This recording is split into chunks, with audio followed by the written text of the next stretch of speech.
Hello madam, వినాయకుని చందాకి డబ్బులు ఇవ్వండి మేడం. ఎంత ఇయ్యాలి? మీకు బుద్ధి పుట్టినంత ఇవ్వండి మేడం. అవునా, అయితే నాకు బుద్ధి లేదులే. అయ్యో అదేంది మేడం అలా అంటున్నారు? నువ్వే అన్నావు కదా బుద్ధి పుట్టినంత ఇమ్మని. రే ఏంద్రా నువ్వు? ఏదో లేరా ఇస్తాదనుకున్నా నేను. వీళ్ళని ఆడుకోవాలి. సరే మేమే చెప్తాము ఎంత ఇవ్వాలో, ఇస్తారా? హా సరే. సరే 500 ఇవ్వండి. బుద్ధున్నాడు ఎవడైనా అంత అడుగుతాడా? అంతెందుకు అడిగావరా? తెలిసిన అమ్మాయి కదా, ఇస్తుందేమో అని. అందులోనూ మన కాలనీ అమ్మాయి. ఇస్తుందంటావా? ఏమోరా. సరే ఇస్తా గానీ ఆ డబ్బులతో ఏం చేస్తారో చెప్పండి. విగ్రహం తెచ్చుకోవాలి, సరుకులు స్వీట్స్ తెచ్చుకోవాలి, 10 మందికి భోజనాలు పెట్టాలి, అయ్యో తప్పుగా అనుకున్నాను. అలాగే ట్రావెలింగ్ కి. ఇదిగో తీసుకోండి. అప్పుడే అనుకున్నా ఇస్తుందని. హ్యాపీగా చేసుకోండి. పదరా పోదాము.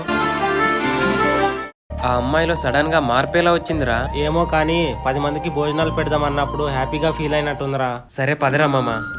మీ ఏరియాలో కూడా ఇలాంటి కేరింగ్ అండ్ కామెడీ చేసే అమ్మాయి ఉంటే కామెంట్ చేయండి.